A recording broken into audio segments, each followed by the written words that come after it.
नमस्कार. आपल्या आजच्या भयकथेचे नाव आहे चेडा, एक गूढ अद्भुत शक्तितत्व. खरं तर मी हा व्हिडिओ माहिती शेअर करण्याच्या दृष्टिकोनातून बनवत आहे. व्हिडिओसाठी वापरलेली माहिती ही लेखक जयकुमार यांच्या लेखातून घेतली आहे. चला तर मग व्हिडिओला सुरुवात करूया. चेडा म्हणजे नेमकं काय? कोणी चेडा देईल का? चेड्याचा त्रास कसा दूर होईल बरं? चेडा भूत आहे की देव? चेडा चांगला आहे की वाईट? अशा अनेक प्रश्नांचं वादळ सगळ्यांच्याच मनामध्ये फुटत असेल. मुळात चेडा म्हणजे काय ते आधी समजून घेऊयात. सर्वात आधी चेडा म्हणजे भूतपिशाच आहे का? हा गैरसमज आधी दूर करायला हवा.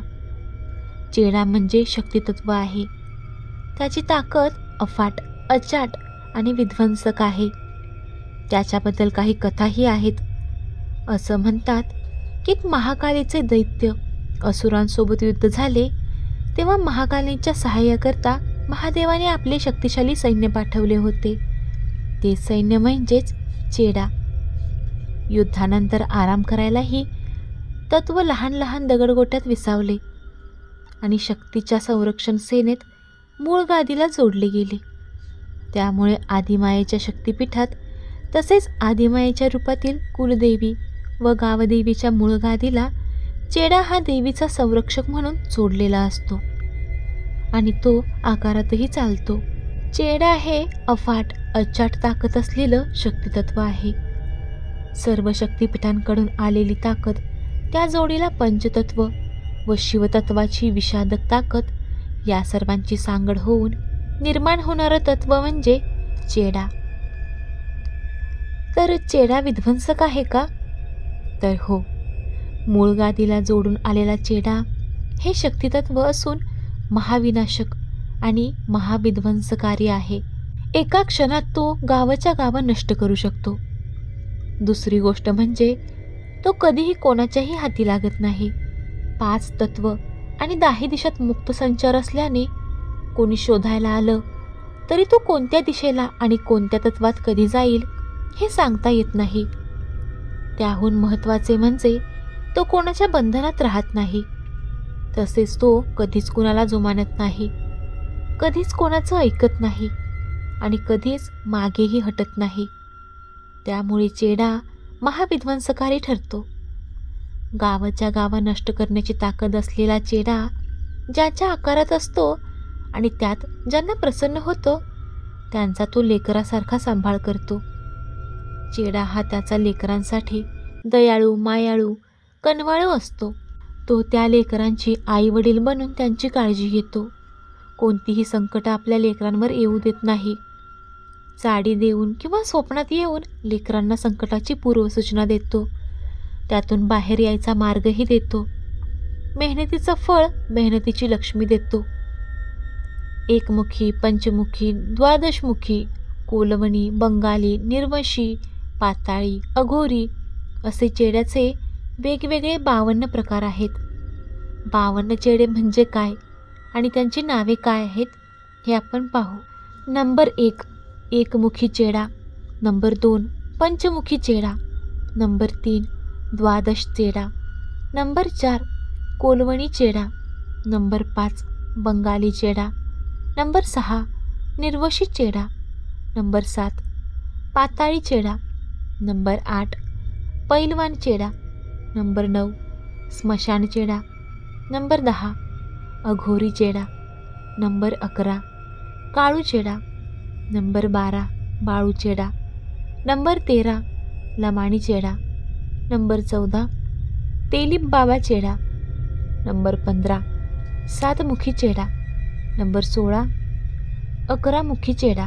वेताळ चेडा, मुंजाबा चेडा, कोकणी चेडोबा, पिशाच चेडा, भुताळ चेडा, पिशाचनी बाई चेडा, चेडोबा चेडा, पित्री चेडा, कैकाडी बाबा चेडा, गोंजी बाबा चेडा, मांगीर बाबा चेडा, गंगाजी चेडा, भैरवी चेडा, भैरविणी चेडा, मयाशा चेडा, सरपंच चेडा, अदुष्य चेडा, त्रिमुखी चेडा, पिंडी बाबा चेडा, समित्री चेडा, शैव चेडा, शाक्तिक चेडा, बालागी चेडा, पीर चेडा, धावजी पाटील चेडा, गाडीवान बाबा चेडा, वैष्णव चेडा, भानामती चेडा, वीर चेडा, लिंबाजी चेडा, रुद्रमोक्षी चेडा, आत्माशय चेडा, तेली चेडा, खवीस चेडा, मुस्लिम चेडा आणि झोटिंग चेडा हे काही प्रकार.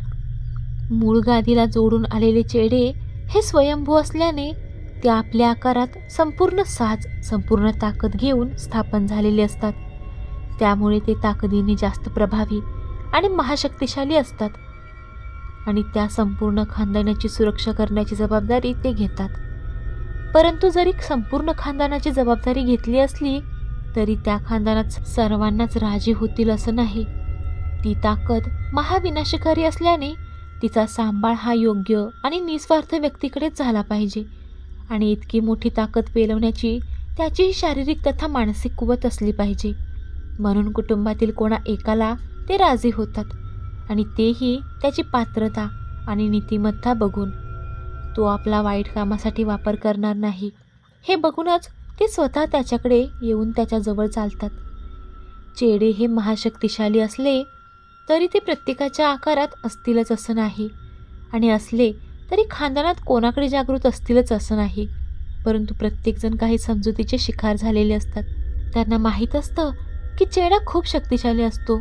तो लक्ष्मी खेचून आणतो, लोकांची धनसंपदा आपल्या साधकाला आणून देतो, गुप्तधन आणून देतो, जमिनीत लपलेल्या धनाचे साठे दाखवून ते बाहेर काढतो, साधकांच्या दुश्मनांचा गुपचूप काटा काढतो.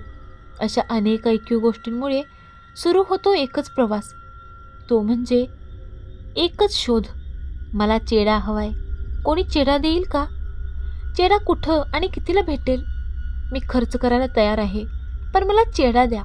असे अनेक प्रश्न घेऊन त्यांच्या उत्तराचा शोध घेणारे कित्येक जण आज फिरताना दिसतात. हे सर्व केवळ एका हव्यासपोटी या शक्तीचा शोध घेत असतात. त्यांना एकतर धन तरी हवं असतं किंवा कोणाचा तरी काटा काढायचा असतो.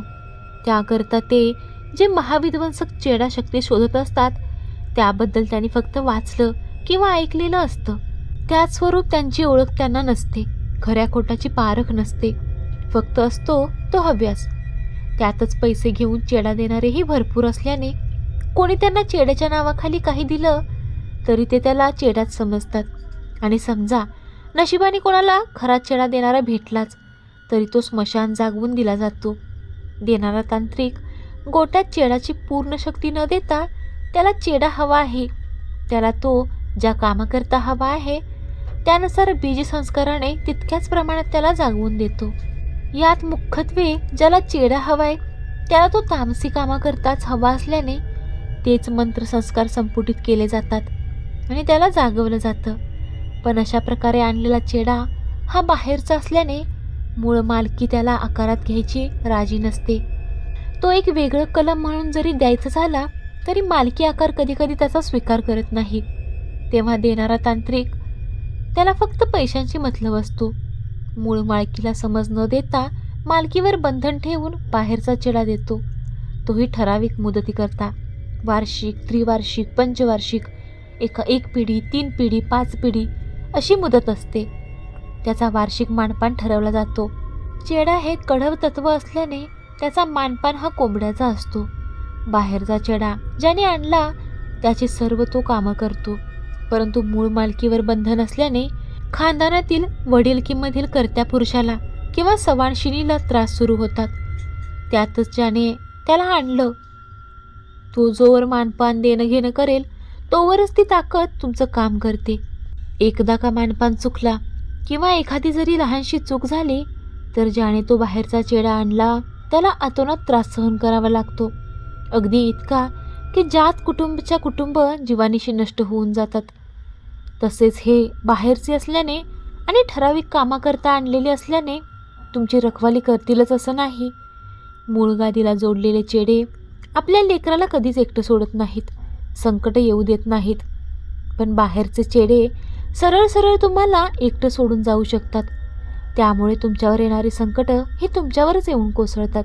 अगदी सोप्या शब्दात सांगायचं झालं तर मूळ गादीचे चेडे म्हणजे तुमचे आई वडील आणि बाहेरचे आणलेले म्हणजे एखादा एजंट ज्याला त्याचं पाकीट दिलं जातं तरच तो काम करेल, नाही तर नाही. मूळ गादीतील चेड्यांनाही कोंबडा लागतो, पण मानपानाकरता ते अडून राहत नाहीत. ज्यांच्याकडे चालतात त्याने वार्षिक राखण लावली असली तरी हवंच असं नाही. एखाद्या वर्षी कोंबडा देता येत नसेल म्हणून जरी विनंती केली की यावेळेस कोंबडा देणं शक्य नाहीये, तरी नारळावर भागवून घे, त्यावरही ते तृप्त होतात. अशी अद्भुत आणि महाशक्तिशाली ताकद म्हणजे चेडा. आता तुमच्याकडे चेडा आहे की नाही, असला तर काय करायचं, नसला तर काय करायचं, हा मुख्य प्रश्न. चेडा हा आदिमायेचा संरक्षक असल्याने आदिमाया आदिशक्तीच्या स्वरूपातील सर्वच कुलदेवी आणि गावदेवीजवळ तो असतो. आणि सर्वच कुलदेवी आणि गावदेवी आदिमायेच्या शक्ती स्वरूप आहेत, म्हणून चेडा हा त्यांच्या सोबत असतोच. फक्त तो मूळ गादीत जोडलेला असला तरी तो आकारात चालतो की नाही इतकाच काय तो फरक. जर आकारात असला तर त्याचं नुसतं नाव जरी घेतलं तरी तो तुम्हाला अडीअडचणीत मदत करतो. त्याला वेगळं प्रसंग करायची गरज नाही, आणायची आणि खर्चिक प्रयोग करून प्रसन्न करण्याची गरज नसते. तो तुमचा मायबाप आहे, तो तुमची हाक ऐकून नक्की मदत करणार. आणि जरी तो आकारात नसला तरी तो कुलदेवी किंवा गावदेवीकडेच असतो. म्हणून तुम्ही कुलदेवी गावदेवीची सेवा केली आणि संकटात कुलदेवी गावदेवीला आवाज दिला तर आई माऊली त्यावेळेस तिच्या संरक्षण गटाला म्हणजे चेडा, खुनी, महारक्या, वेताळ इत्यादींनाच पाठवते. म्हणजेच कोणत्या ना कोणत्या रूपात चेडाही तुम्हाला मदत करतोच, फक्त ते तुम्हाला माहीत नसतं. म्हणून ऐकीव गोष्टी, हव्यास आणि भूलथापांना बळी पडून स्वतःचं नुकसान करू घेऊ नका. हा व्हिडिओ तुम्हाला कसा वाटला कमेंट करून सांगायला विसरू नका. व्हिडिओ आवडला तर व्हिडिओला लाईक आणि चॅनलला सबस्क्राईब करायलाही विसरू नका. भेटत राहू अशा छान छान माहितीपूर्ण व्हिडिओंसोबत. तोपर्यंत धन्यवाद.